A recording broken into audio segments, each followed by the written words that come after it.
Nah, Oke, berarti komunikasi antar internet itu kan dienkripsi ya, pakai nah, SSL, pakai macam-macam mm-mm, itu SHA dan mm. lain sebagainya. Nah, itu berarti bisa di-crack atau dihack dengan mudah dengan short algorithm yang running di atas quantum computing gitu. Jadi, Sepanjang apa namanya, sepanjang kita hanya hanya memiliki komputer klasik, sehebat apapun komputer klasik kita, kalau ingin menghack RSA ini, itu mungkin butuh waktu 5 tahun dan sebagainya gitu.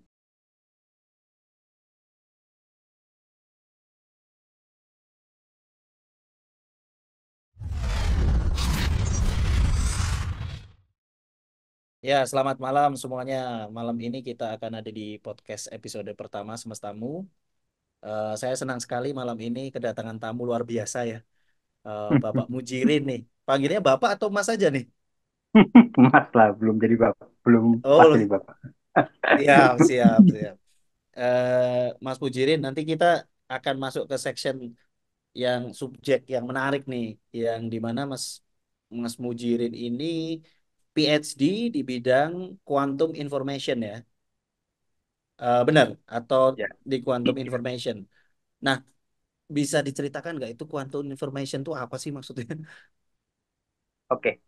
Eh, Sebelum ke sana ya, ini kan sebenarnya terkait dengan computing dan informasi ya. Jadi sebelum ke sana mungkin kita coba apa namanya yang lebih lebih mendasar ya, bukan lebih mendasar, lebih lebih umum, lebih common gitu ya.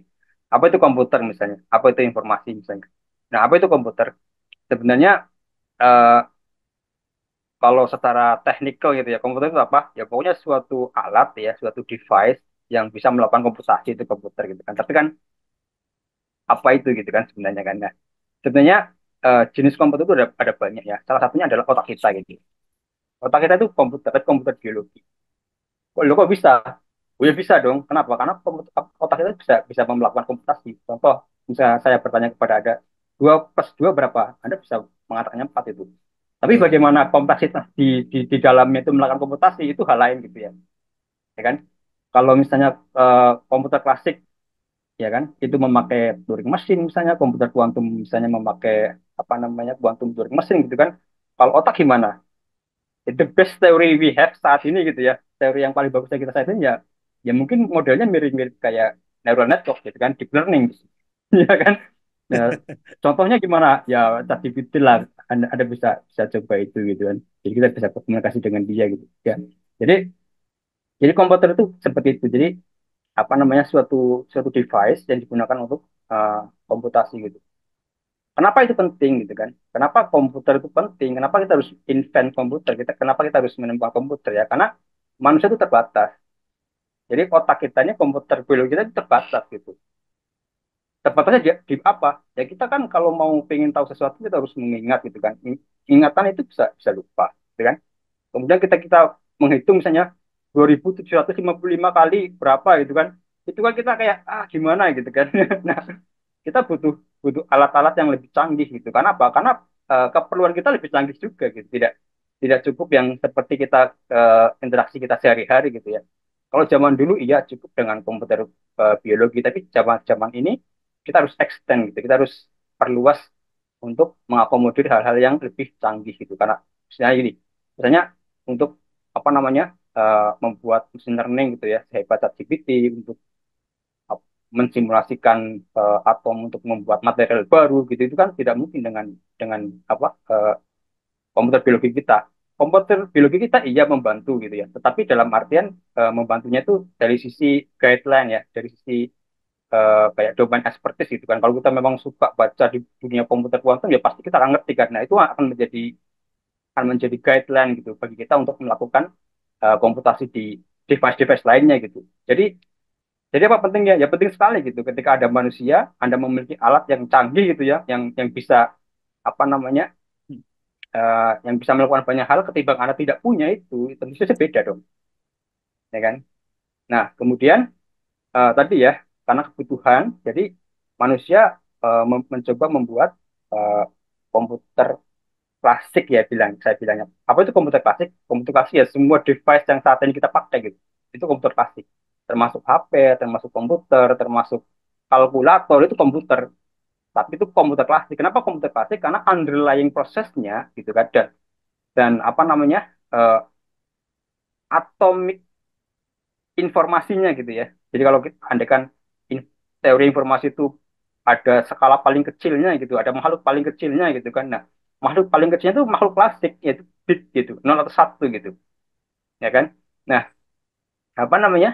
Dengan komputer klasik ini, ya kan, itu kita bisa tadi ya bisa extend kemampuan kita gitu. Kita bisa membuat website dengan komputer gitu kan. Kita bisa membuat aplikasi yang canggih-canggih dengan komputer gitu kan. Kita bisa membuat AI gitu kan. Yang itu lebih tadi ya lebih scale, lebih cepat dan sebagainya gitu. Meskipun ya tentu saja tidak bisa menggantikan komputer kita yang biologi ya. Tapi kita ketika kita bisa itu, ketika kita menguasai itu, maka pasti nilai plus gitu. Nah kemudian apa tuh komputer kuantum gitu kan? Nah ini nih gitu. Jadi eh, ternyata apa namanya, eh, saat ini kan orang berlomba-lomba untuk di teknologi ya, termasuk di dunia komputer kan, di dunia elektronik. Jadi ketika device itu semakin kecil, semakin kecil, ya kan? Kita kan dulu mungkin komputernya satu satu ruangan ya. Nah kita maunya satu laptop, gitu kan? Besok mungkin maunya lebih kecil lagi gitu. Nah, nah ternyata itu tidak bisa dilakukan. Kenapa? Itu tidak bisa dilakukan dengan fisika yang kita saat ini pakai untuk membuat komputer yang klasik tadi gitu. Kenapa? Karena efek kuantum atau makhluk kuantum itu muncul di situ gitu. Dan nggak bisa kalau pakai fisika klasik gitu kan. Contohnya apa? Contohnya white noise gitu. Contohnya error gitu. Jadi kalau kita semakin semakin itu semakin error gitu, ya kan? Nah ternyata error ini nih kalau memakai fisika kuantum itu sesuatu makhluk yang luar biasa gitu. Kalau kita pakai kacamata klasik nih, melihat itu tuh error aja gitu. Kita nggak bisa dapat apapun yang berharga dari situ gitu ya. Tapi ketika kita pakai kacamata kuantum, wow ini luar biasa sekali gitu. Oke, Oke, jadi jadi saya tadi kira yang gitu. chip, kalau kalau kita ngomong chip tadi, Hmm, eh, semakin kecil chip, kayak misalkan ada teknologi dari 15 7 nanometer, 5 nanometer, 3 gitu. Jadi nanti hmm, itu semakin kecil itu ada limitnya gitu ya. betul. Akan akan Heisenberg ada, limit salah satunya. oh ada namanya Heisenberg limit. Ya, salah satunya. Oke. Nah, itu limit itu memacu kita untuk membuat tipe baru gitu ya, komputer tipe baru, which is tipe quantum computing gitu ya, komputer kuantum gitu ya. Hmm, hmm. Bener ya, itu ya. Ya, tapi sebenarnya kebutuhannya bukan kebutuhan bisnis ya. Jadi gimana gimana gimana? Ya, jadi kenapa orang berlomba-lomba ke situ gitu ya? Sebenarnya kebutuhannya kebutuhan bisnis. Kenapa saya bilang kebutuhan bisnis ya? Karena gini sejarahnya itu yang cukup unik ya. Sebenarnya sejarahnya itu tidak dimulai dari apa namanya? Mungkin lebih mudah diperkenalkan tidak dibuat dari sejarah komputer ya, tapi dari sisi informasi gitu. Jadi kan basis komunikasi kita kan informasi teorinya Shannon ya, Shannon Information Theory gitu. Jadi apa itu Shannon Information Theory? Ya intinya dengan teori tersebut apa namanya kita bisa berkomunikasi dengan lancar dan sebagainya tanpa terganggu oleh eh, device apa yang kita pakai gitu ya. Dalam artian apa? Jadi Shannon itu eh, mengenalkan sebuah sebuah mata uang ya yang dapat dipertukarkan di antar device gitu. Misalnya sekarang saya pakai eh, handphone, kemudian handphone ini agar berkomunikasi dengan komputer gitu kan. Nah, informasi ini gitu kan atau mata uang ini gitu kan yang dipertukarkan ini, ya kan, ini yang pertama kali dikenal oleh Shannon yaitu dengan nama bit. Oke, Oke, ya, itu. Nah, jadi dengan apa ya, dengan teori itu maka berkembang banyak hal kan, kayak oh ternyata kita bisa membuat komputer dan sebagainya sebagainya. Bagaimana apa namanya tadi ya, kenapa kita kita membutuhkan apa namanya eh, apa tuh yang untuk menyimpan bit dalam skala paling kecil, transistor ya. ya, Nah, jadi bagaimana kita menyimpan transistor dan sebagainya itu, eh, bagaimana kita menyimpan bit dalam transistor, bagaimana kita memproses bit di dalam transistor tadi gitu kan. Nah, jadi teori itu memberikan guideline gitu, memberikan guideline seperti apanya gitu ya, sampai tadi ya pertukarannya nanti seperti apa dan sebagainya gitu. Nah, Kemudian dari situ berkembanglah gitu kan, berkembanglah algoritma-algoritma yang canggih. Salah satunya apa? Yang kita pakai sehari-hari lah, WhatsApp gitu-gitu kan. Nah, itu ternyata apa namanya ada istilah security kan di situ. Jadi security. Nah, security kita saat ini mayoritas nggak semuanya mayoritas itu berbasis dengan algoritma RSA. Nah, algoritma RSA ini itu berdasarkan computational security ya. Jadi sepanjang apa namanya sepanjang kita hanya hanya memiliki komputer klasik, sehebat apapun komputer klasik kita, kalau ingin menghack RSA ini itu mungkin butuh waktu 5 tahun dan sebagainya gitu. Jadi dan sebelum 5 tahun itu sudah diganti kuncinya gitu ya. RS-nya tadi sudah diganti gitu. Jadi itu aman gitu ya. Nah ternyata ternyata ada matematikawan namanya Peter Shor membuat algoritma Shor ya kan yang eh, membuat RSA lagi apa mendekode kode RSA tadi dengan sangat cepat itu. Jadi tidak butuh lima tahun gitu, mungkin hanya beberapa menit gitu. Tapi syaratnya adalah algoritma SOR ini harus jalan di komputer kuantum gitu, bukan di apa namanya di komputer klasik gitu. Oke, Nah, berarti berarti orang takut semua itu ya. Tak iya makanya makanya baik big tech itu takut semua gitu, bukan takut semua. Ini ladang juga gitu. Kalau kalau aku yang menguasai itu teknologi itu ya kan, ya berarti aku bisa di kacamata saya itu semuanya transparan gitu kan. Nah, Oke, berarti komunikasi antar internet itu kan dienkripsi ya, pakai ya, SSL, pakai macam-macam mm, itu SHA dan mm, lain sebagainya. Nah, itu berarti bisa di-crack atau dihack dengan mudah dengan Shor algorithm yang running di atas quantum computing gitu. Jadi misalnya betul, komunikasi antar negara, transfer antar bank segala macam itu bisa dihack semua ya, berarti ya.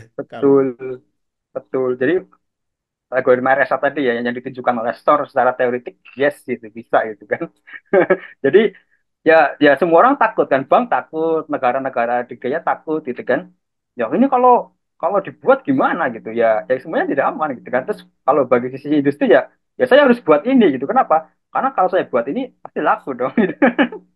Nah, nah tapi untungnya ya kan muncul Bennett dan kawan-kawan yang mempropos sistem security baru ya algoritma security baru yang namanya QKD, Q apa Key Distribution eh QKD, Quantum Key Distribution gitu, yang dia itu bisa menggantikan tadi yang apa RSA tadi. Nah, QKD ini itu juga ini intinya kayak kita apa namanya fight kuantum dengan kuantum gitu. Kita melawan kuantum dengan kuantum gitu ya. Jadi ini sangat canggih ya. Canggihnya apa? Karena dia menggunakan apa namanya sifat-sifat kuantum gitu. Salah satu versi QKD ini tuh melibatkan teleportasi gitu, teleportasi informasi gitu ya. Yang dulu tuh nggak ada gitu, di fisika klasik tuh nggak ada teleportasi apa namanya teleportasi informasi itu nggak ada gitu. Apalagi teleportasi yang lainnya ya. Jadi nggak ada. Jadi kita bisa pandang bahwa kuantum komputer itu kuantum yang lebih umum dari komputer klasik, informasi kuantum itu lebih umum dari informasi klasik. Apakah bisa apa namanya komputer klasik itu apa namanya menjalankan algoritma kuantum bisa, tapi dia tidak efisien gitu. Jadi semua algoritma klasik bisa dijalankan, semua algoritma yang efisien dijalankan oleh komputer klasik itu bisa dijalankan efisien di komputer kuantum, tapi tidak sebaliknya gitu. oke, oke. Ya, ya, ya. Informasi juga sama gitu ya. Semua informasi Shannon itu masuk ke dalam informasi quantum information theory, tapi tidak sebaliknya gitu. Contohnya apa? Yang beyond Shannon theory gitu ya, teleportasi. Oke. Sebelum jauh ke teleportasi nih, eh, kalau misalkan secara orang awam nih, Mas Mujirin nih, eh, bedanya komputer klasik sama komputer kuantum itu apa sih secara mudah gitu, Mas? Oke, bedanya yang pertama tadi ya. Jadi dia lebih umum atau bisa melakukan semua hal yang bisa dilakukan oleh komputer klasik, tapi tidak sebaliknya, ya kan? Itu mungkin yang paling paling mudah ya. Selanjutnya apa? Ya ini orang masih membangun komputer komputer kuantum ini ya. Jadi bentuknya seperti apa ya masih masih berjalan gitu. Tapi ini ada banyak banyak tipe ya komputer kuantum itu. Ada yang seperti IBM dan Google lakukan, superconducting kuantum, ada apa kuantum komputer yang berbasis foton. Jadi para pengendali foton nih mereka juga membuat kuantum komputer karena foton itu memiliki sifat kuantum gitu ya. Kemudian ada yang pakai atom tapi di trap di apa namanya dijebak dalam suatu cavity dan sebagainya gitu. Nah, kalau kita secara awam komputer kuantum itu apa? Ya bayangannya kita punya komputer biologi nih otak gitu kan. Dia lebih hebat gitu. Bukan lebih hebat ya, ada certain task yang kita bisa lakukan itu dengan lebih efisien gitu ya. Oke, kalau kalau secara cara kerja gitu, kenapa itu komputer kuantum lebih hebat gitu daripada komputer klasik kan? Dengan adanya komputer klasik kan kita bisa TikTokan ya, terus kita bisa Mhm. YouTube, main YouTube gitu kayak podcastan kayak gini gitu.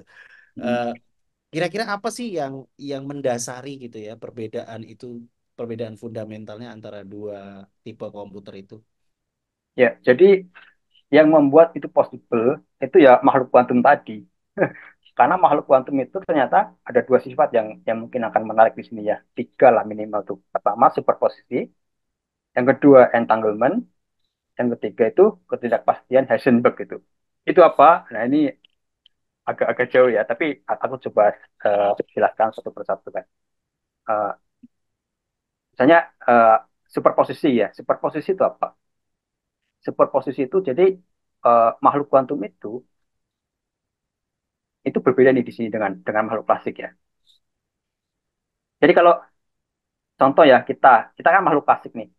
Kalau kita berada di persimpangan ya, kita pengen jalan ke kanan atau jalan ke kiri, ya kan? Kita kan hanya bisa memilih satu satu arah saja gitu. Kita jalan ke kanan atau jalan ke kiri. Jadi satu aja gitu, tidak bisa keduanya. Nah, kuantum ternyata itu bisa keduanya gitu.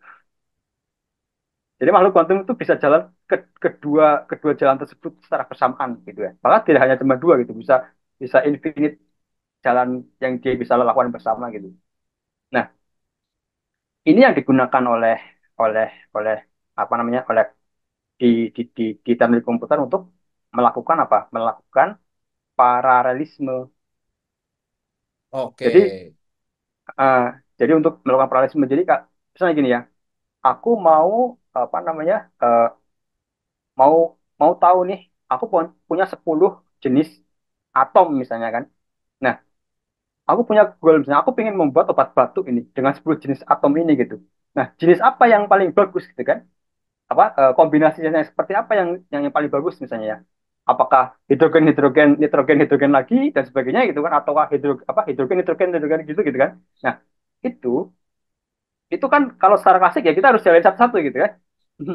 Atau masing-masing dari masing kombinasi itu ya kita jalanin bareng-bareng gitu kan, tapi dengan proses yang berbeda gitu ya. Komputer ini menjalankan satu jenis kombinasi, komputer yang ini satu kombinasi lagi dan sebagainya gitu ya. Nah, komputer komputer kuantum itu bisa menjalankan itu secara bersamaan gitu. oke, Satu paling tangible gini, tapi ini lebih ke ini ya, lebih ke kuantum ya, lebih ke teori komputasi ya. Misalnya gini, saya punya dua buah eh, qubit. Qubit itu kombinasi ininya dari nol dan satu ya. Jadi bisa nol nol, bisa satu nol, bisa nol satu, bisa satu satu gitu ya. Nah, kalau kita pakai klasik, jadi kalau kita pakai komputer klasik ya, berarti kan apa? Nol nol sendiri, satu nol sendiri, nol satu sendiri, terus satu satu sendiri. Jadi ada empat jenis ya, ya kan? ya, Nah, kalau kalau kalau kita mau melakukan X gate gitu ya, ya X gate itu negasi gate itu apa ya istilahnya tuh? Ya pokoknya flip lah ya. Jadi dari nol ke satu gitu kan. Jadi masing-masing itu harus harus yang ini harus dipasangkan dengan satu X gate, yang ini dipasangkan dengan S gate, ini dioperasikan dengan S gate, yang juga dioperasikan dengan S gate masing-masing gitu. Nah, oke, kalau di kuantum, kalau jadi butuh satu dua tiga empat kan. Kalau kuantum itu ternyata apa? Cuma butuh dua qubit, maaf, dengan dua qubit satu gate gitu. Itu setara dengan tadi yang empat jadi masing-masing gitu. Jadi eksponensial gitu. Jadi misalnya gini ya, eh, aku mau mensimulasikan 200 atom nih. Kalau pakai komputer klasik, aku tuh butuh berapa? 2 pangkat 200. Tahu nggak? Dua, oh, dua pangkat 200 kira-kira berapa? Wah, Bahkan gede banget itu. total atom di alam semesta itu nggak cukup. Iya, Iya. iya, iya. Padahal itu baru 200 atom gitu ya. Nah, kalau saya ingin membuat baterai gitu kan, partikel baterai itu, apa, material baterai itu kan nggak cuma 200 misalnya kan. Jadi nggak bisa lah di klasik itu. Nah, kalau pakai komputer kuantum, itu sekalinya N aja gitu, N qubit aja gitu. Oke, berarti dua Jadi, ratus aja gitu ya. ya Tidak 200 tidak aja. tidak N pangkat 200 gitu ya. Tidak 2 × 200. Oh, 2 pangkat 200 itu ya. Jadi daripada 2 pangkat 200 jadi 200 aja gitu. Betul, Oke. semacam itu. Oke, jadi konsep superposisi ini memungkinkan komputer kuantum ini bisa bekerja lebih lebih apa ya, lebih paralel, Cepat ya. eh, Cepat. lebih lebih cepat ya, lebih paralel gitu ya. Dengan Hmm. dengan apa complexity yang tidak Dengan resources resource yang yang lebih rendah. resources yang lebih rendah gitu ya. Ya, Tidak perlu betul. 2 pangkat N tapi perlu N saja gitu. Oke. Betul. Oke, Itu menarik, salah menarik. satunya ya, salah satunya. Nah, itu tadi baru superposisi ya. Nah, kalau ketidakpastian Heisenberg agak sulit sih kalau untuk jelasnya.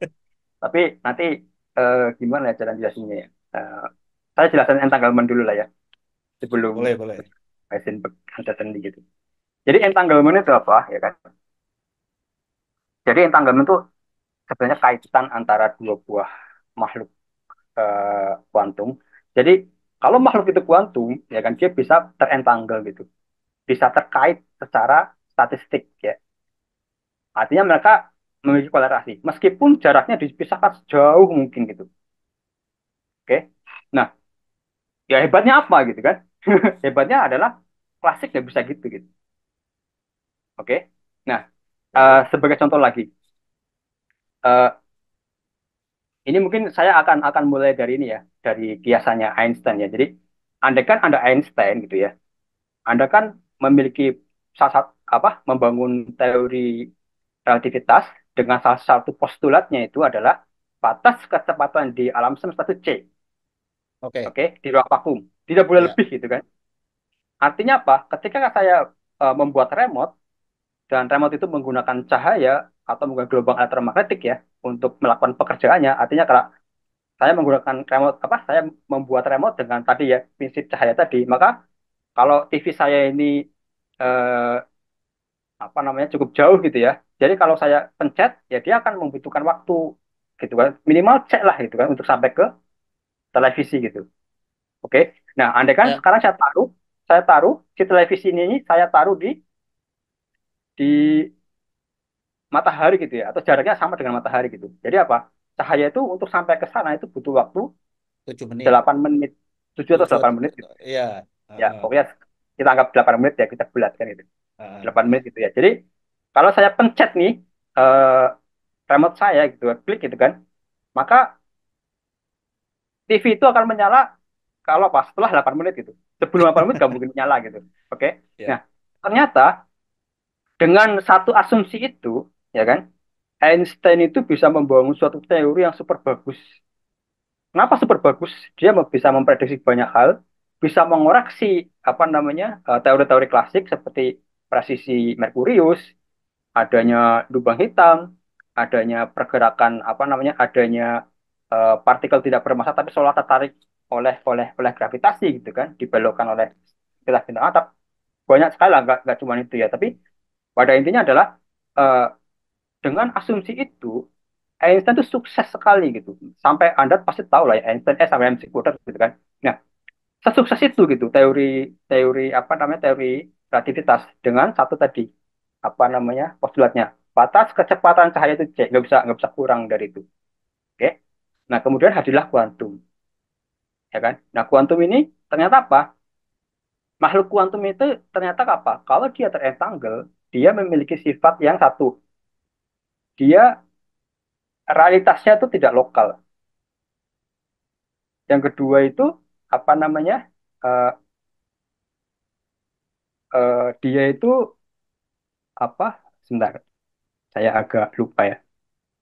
Jadi eh, ya, jadi realitasnya itu tidak sama dengan realitas kita sehari-hari ya. Yang kedua itu sebab akibat tidak lokal lagi. Dan yang ketiga itu kebebasan memilih atau pengukuran. Mungkin saya akan coba terangkan satu persatu ya. Yang pertama, realitas itu apa maksudnya gitu. Jadi gini, andaikan saya punya eh, batu gitu ya. Nah, realitas batu itu apa? Ya misalnya bobot gitu. Oke. Nah, kemudian apa? Warna dari batu itu gitu. Oke. Jadi sifat-sifat batu itu ya ya kita bisa dapetin dari mengukur batu itu sendiri gitu. Oke. Oke ya. Masa kita mau mau apa mendeskripsikan batu kita harus apa consider batu-batu lain yang di dunia kan nggak mungkin kan ya cukup itu aja gitu kan.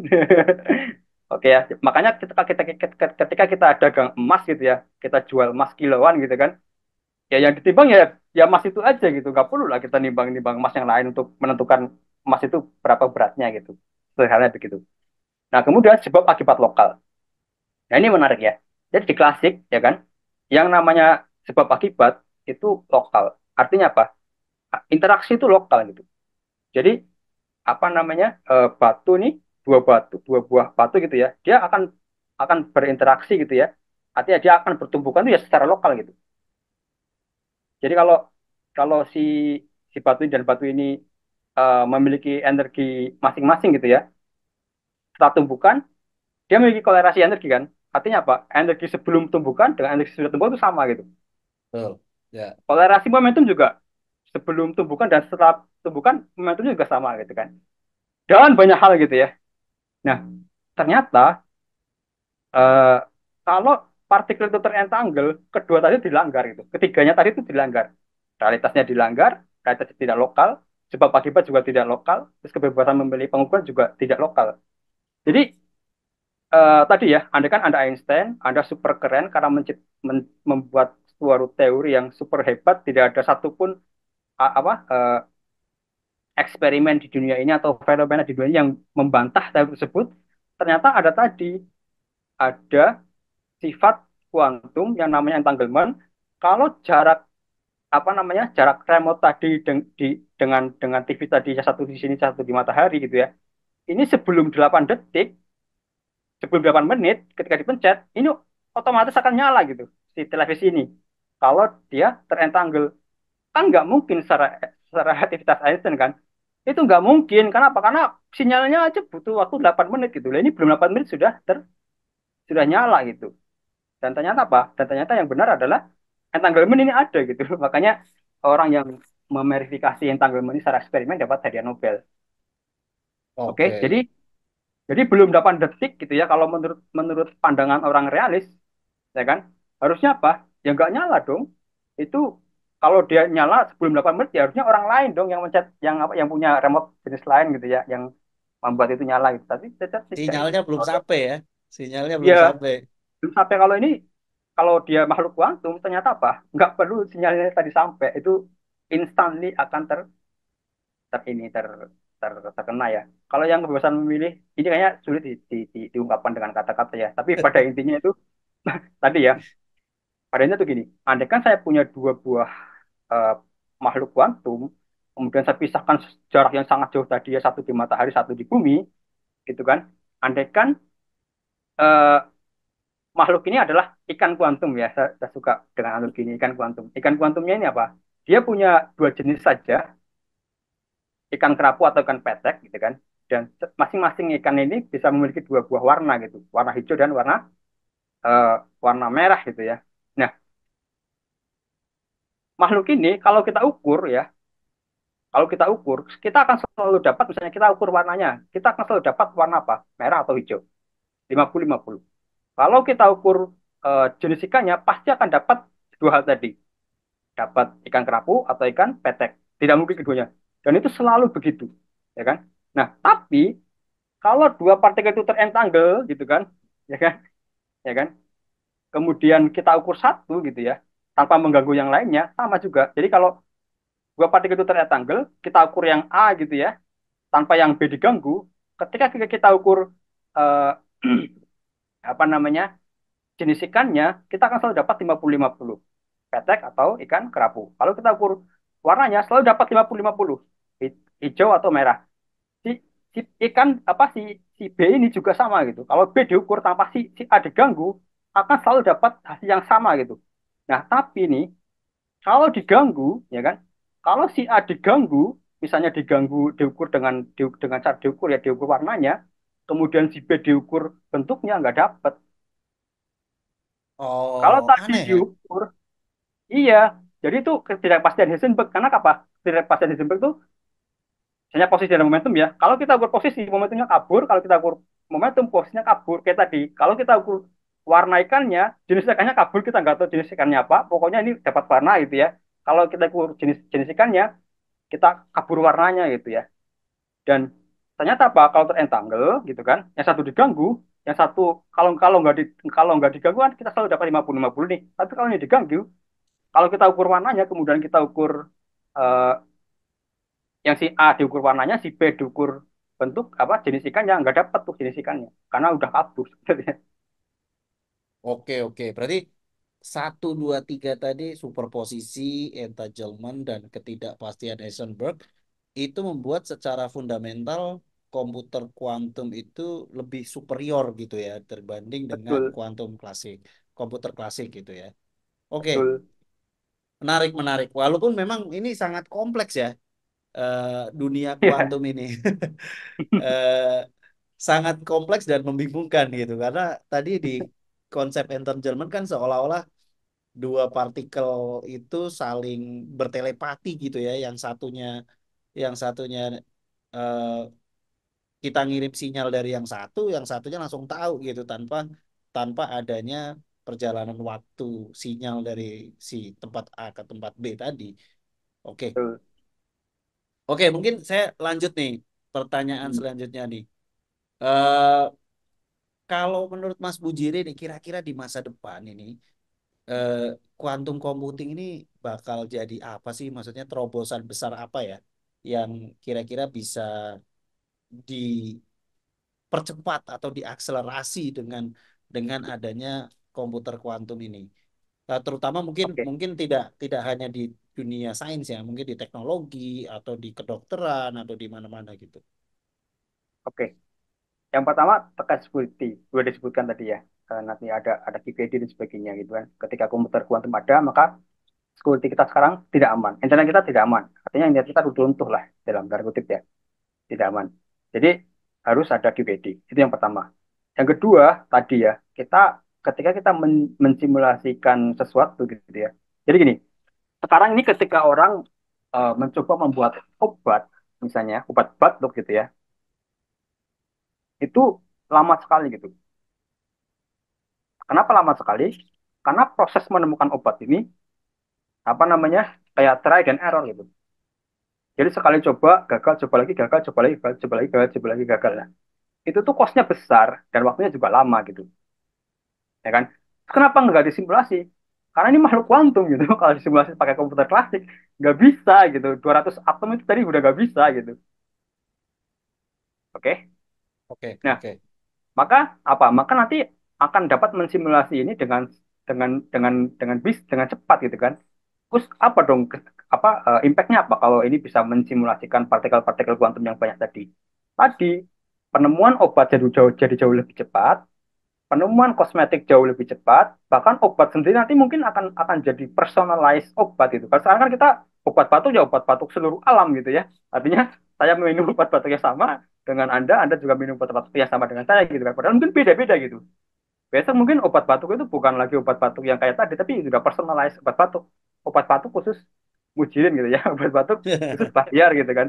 Gak cuma itu, bahkan obat batuk khusus apa namanya si A dengan kondisi seperti ini gitu kan. Itu udah bisa dilakukan dengan cepat. Itu memungkinkan. Padahal tidak hanya obat, karena tadi kan obat economic value-nya tinggi kan. Makanya semua orang tuh berlomba-lomba ke situ gitu. Belum lagi menemukan material yang apa namanya yang canggih, yang cerdas gitu. Gitu kayak bagaimana kita bisa menemukan baterai yang lebih tahan lama, lebih fast charging, bagaimana kita bisa menemukan apa namanya konversi energi dari matahari ke listrik, bagaimana kita menemukan pupuk yang efisien, bagaimana kita mensimulasikan apa namanya mungkin perekonomian kita gitu ya. Jadi itu akan sangat sangat ini ya, sangat eh, eksponensial lah gitu ya.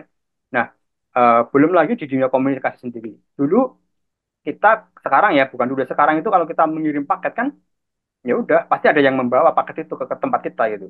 Ya kan kalau kita Betul. membeli paket ya pasti ada yang membawa. Termasuk sistem komunikasi kita itu ya. Meskipun wireless, tapi dia sebenarnya ada pembawanya.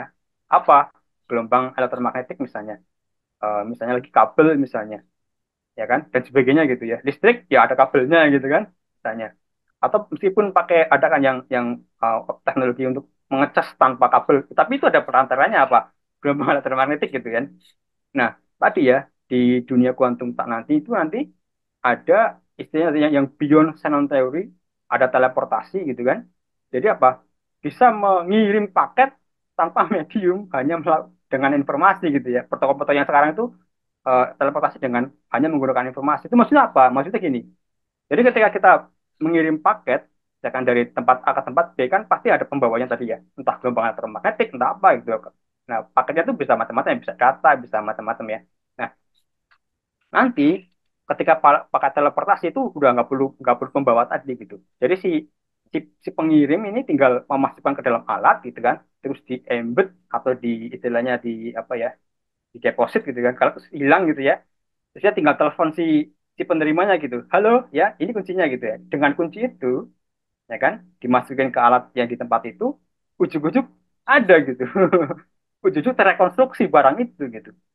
Nah, ini Waduh. sih sudah tangible ini sudah tangible benar sudah ada, beneran sudah diverifikasi.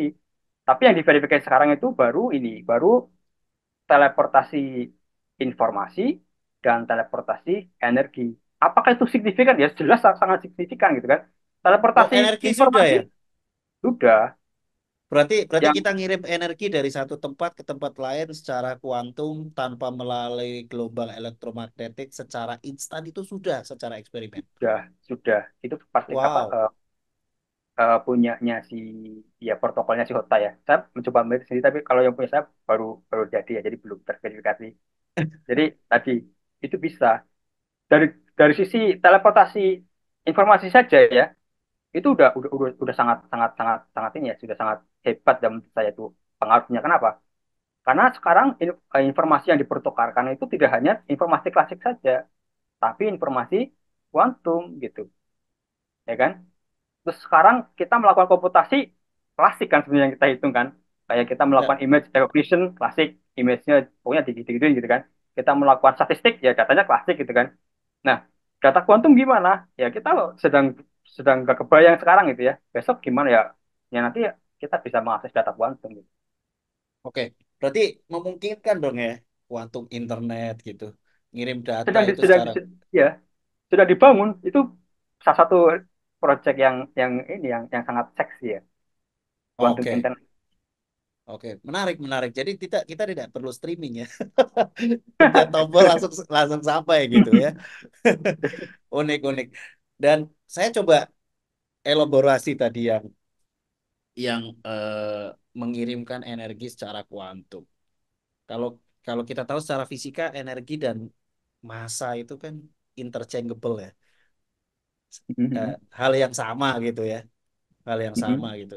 Berarti nanti kemungkinan yang kayak film Star Trek gitu, kita di pesawat terus di beam dari pesawat langsung turun ke bumi gitu, orangnya hilang di pesawat muncul di bumi itu mungkin kemungkinan itu bisa terjadi ya suatu saat nanti ya. Untuk informasi dan energi sudah terjadi. Oke. Energi, Untuk massa. tapi belum belum ada penelitian lebih jauh ya untuk ke sana. Bagaimana kalau kita mengirim elektron misalnya kan? Kita tahu lah ya. eh, apa foton ini satu gelombang elektromagnetik bisa jadi dua elektron, bisa jadi dua jenis makhluk ya, elektron dan positron gitu kan. Kalau ketemu juga bisa jadi elektron gitu kan. Bisa jadi foton gitu kan. Kalau kita bisa menteleport foton ya mungkin seolah-olah kita meneleport tadi apa namanya massa. Tapi ya ini Masih belum jauh tahu ya. lah kita gimana ya, udah jauh. Kita kita fokus ke energi aja dulu. Kalau ini bisa diimplementasi itu udah luar biasa gitu ya. Kabel sudah tidak ada mungkin kan, kabel listrik gitu ya, tidak ada. Kemudian mungkin kita bisa teleport energi dari matahari langsung ke bumi gitu kan. Kita bisa teleport energi dari gunung api langsung ke HP kita gitu kan. Ya bonus lah. Oke. Wah, sangat luar biasa sih ini kalau memang kejadian ya.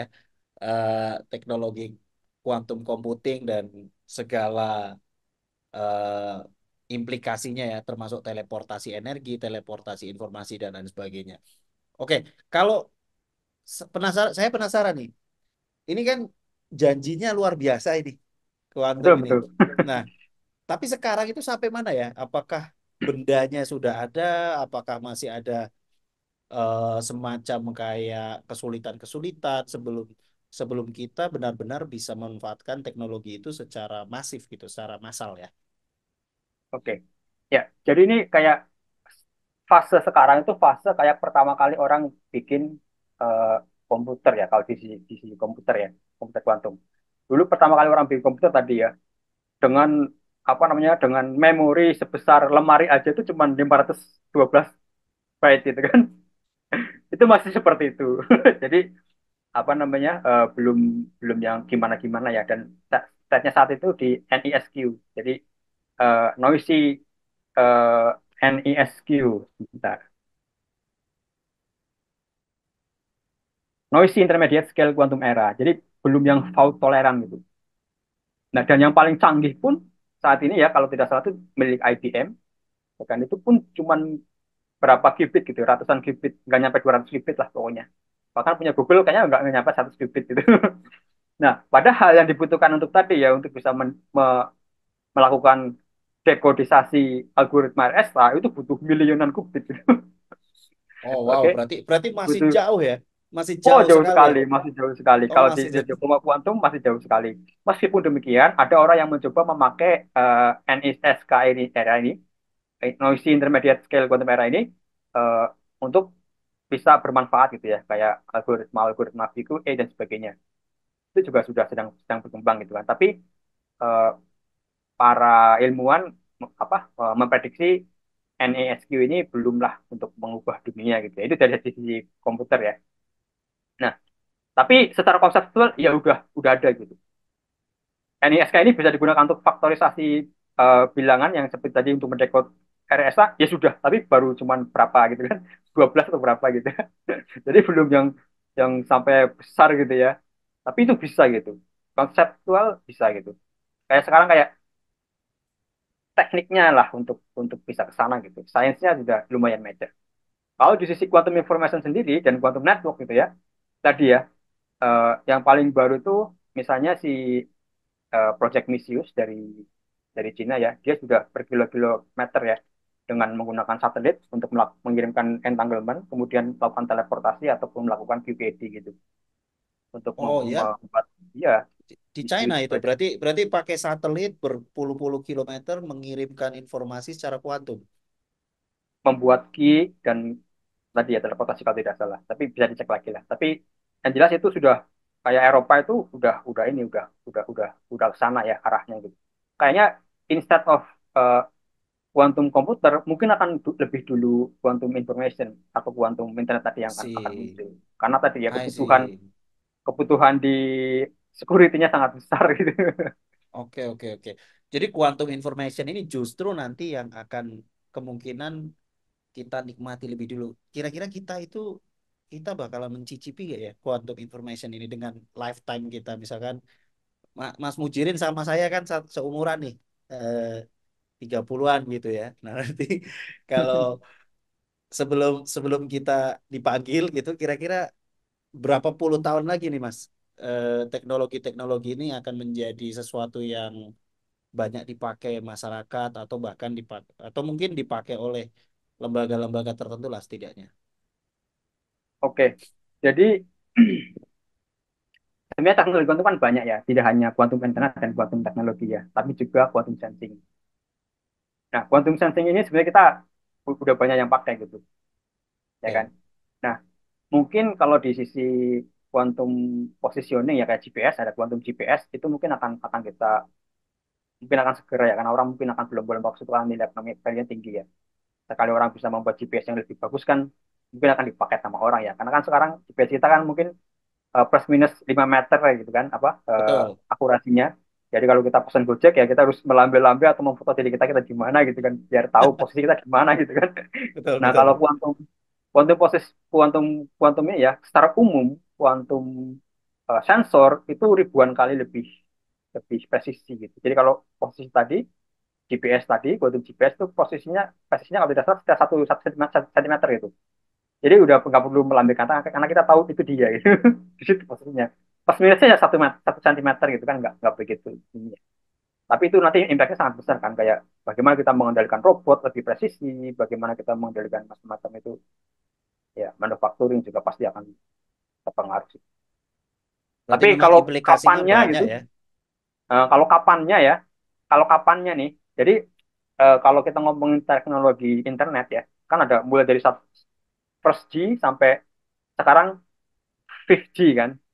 5G Meskipun kita betul. baru merasakan 4G ya di Indonesia ya. Kalau di kampus saya sudah deploy yang 5G Udah, gitu. Udah Indonesia udah 5G. 5G. Udah, cuman Oke. masih lemot. Di Ya, di Jogja masih lemot di Jogja 5G ya. oke. Nah, jadi apa itu G di situ gitu kan? Apa sih yang membedakan 1G, 2G, 3G, 5G, 4G gitu kan? Yang membedakan itu sebenarnya cuma tahunan aja gitu. Jadi setiap 10 tahun itu akan berganti generasi gitu. I Nah, generasi see. saat ini itu harusnya generasi 5G, 5G ya. Nah, dan sekarang pun 5G ini sedang sedang berkembang ya. Sekarang 5G, sekarang orang sudah mempropos 5G turbo istilahnya. Oke. Kayak 4G, 4G Lite gitu-gitulah. Nah, eh, diprediksi ini di 6G, jadi tahun kapan? 30 sampai 40 itu Tahun lagi gitu, maksud 30 sampai 40 tahun lagi. ya enggak tahun Dua, 2030 sampai 2040 itu I generasi see. 6G, ya kan? Hmm, Orang itu berlomba-lomba apa namanya membuat standar di situ, berlomba-lomba memasukkan teknologinya dia yang dia bangun ke situ gitu. Oke. oke, oke. Nah, itu diprediksi di tahun itu tuh teknologi kuantum udah mulai masuk. Mungkin QPD gitu. Tapi kita belum tahu ya apa ya. Atau mungkin integrated sensing gitu ya. Sensor quantum sensor tadi yang terintegrasi. Kita juga belum tahu. Tapi ada yang sudah mencoba memasukkan itu ke situ gitu. Ke 6G gitu. Kalau tidak percaya lihat aja paper-paper gitu kan. Misalnya paper quantum ini for 6G gitu. Berarti ya mereka udah mencoba memasukkan itu gitu ke 6G. Optimis nggak 2030 kita dapat 6G berbasis kuantum teknologi? Kalau berbasisnya sih tidak benar-benar berbasis ya, karena kan kuantum teknologi tadi, kuantum internet kan sebenarnya cuma serving untuk kuantum teknologi kan, Oke, pertukaran pertukaran apa namanya, pertukaran informasi kuantum ya, apa qubit, quantum state gitu kan. Nah, sedangkan yang internet kita yang kita pakai kan sehari-hari kan bukan itu. Dan nanti di 6G itu, andaikan orang bisa memasukkan itu ya, itu akan jadi hybrid gitu. Jadi kita akan pakai keduanya secara bersamaan itu. Mungkin untuk memperbesar bandwidth dengan tadi teleportasi atau apa gitu ya. Itu nanti kita lihat sih gitu kan. Tapi orang sudah mencoba untuk memasukkan itu di 6G. So let's see. Jadi oke, menarik, lifetime kita menarik. ya mungkin bisa. Tergantung progres dari ini ya. Riset di bidang ini gitu. Ya, saya tunggu hasil risetnya Mas Mujirin ini. Semoga nanti bisa bisa dipakai cepat dan kita segera bisa menikmati nih. Ngomong-ngomong nih Amin. di Korea udah hampir jam 12 malam ya Mas ya? 11 lebih 18. 11.18. Oke, berarti selisih 2 jam ya. Eh mungkin terakhir nih, eh, Mas Mujirin. Kira-kira closing statementnya buat pesan teman-teman semestamu apa nih, Mas Mujirin? Mungkin terkait dengan karena kita channelnya sains ya, mungkin terkait dengan sains lah. Kira-kira itu. Oke. Mungkin bagi para anak muda ya. Jadi jika Anda santri gitu ya, sadarilah banyak orang yang sudah mengaji gitu ya. Dalam artian ada banyak bidang-bidang lain yang eh, belum diterok lebih jauh gitu, ya kan? Seperti kuantum ini. Andai kan Anda di SMK gitu ya, punya waktu luang, kemudian eh, ya udah itu sangat sangat luar biasa ya, karena Anda bisa pakai untuk belajar sesuatu yang lebih menantang gitu ya, misalnya mekanika kuantum gitu. Ketika Anda pegawai negeri gitu kan, punya banyak luang, waktu luang, ya itu berkah itu yang Anda bisa lakukan untuk lebih banyak hal lagi. Ketika Anda pegawai yang mungkin saat ini pakai otot gitu kan, Anda juga bisa ke situ gitu. Karena eh, dunia kuantum computing dan quantum information ini sebenarnya open gitu ya, open bagi siapa saja, tidak hanya orang yang kuliah di Korea, orang yang kuliah di mana-mana, enggak, itu semua orang bisa akses itu gitu, ya kan? Jadi ya ketika Anda punya waktu luang, ketika dosen atau guru Anda tidak memberikan apa PR ya terlalu banyak gitu ya. Anda punya waktu luang untuk jumping ke situ ya, saya pikir itu akan ini ya akan berguna untuk kita bersama-sama ya. Tidak menjadi Oke. apa ya, tidak menjadi eh, pembeli saja ya, tapi pelaku pelaku ekonomi. Siap, siap, siap. Self exploration gitu ya, itu penting ya dilakukan buat semua nih, terutama eh, ke sains ya. Mungkin tidak hanya kuantum, tapi ke banyak banyak bidang sains lain yang menurut saya juga patut dieksplor ya, Mas Pujirin ya. Mm-mm. Mm. Oke, eh, mungkin itu saja dari saya.